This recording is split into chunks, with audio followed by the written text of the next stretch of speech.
Awak rasa cukup tidur, tapi bangun pagi masih rasa penat? Atau waktu tidur awak mungkin tak cukup kualiti?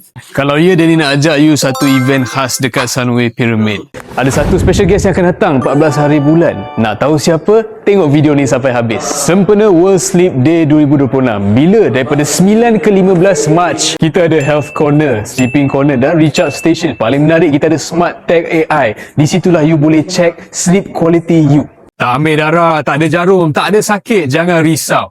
Datang, cek dan faham keadaan badan you sekarang. Lebih menarik, kita ada special guest, Badminton World Champion Aaron Chia yang akan datang sekali. Tapi ingat, atlet sahaja ke akan layan kita punya deep sleep? Sesuai untuk siapa lagi? Sesiapa yang work 9 to 5, OT, yang ada masalah 3 serangkai, kencing manis, serangan jantung, stroke, yang kaki makan, yang suka tidur. Lock schedule you daripada 9 ke 15 hari bulan 2026 di Sunway. Abang Akak kalau belum lagi cuba, elok alami teknologi ni sendiri. Jumpa di sana. Abang Akak walk-in slot dah penuh. Danny tinggal 7 slot je lagi available. Cepat-cepat register dengan Danny untuk consultation from A to Z. Free knowledge sharing dan akses ke berbagai health check teknologi kami.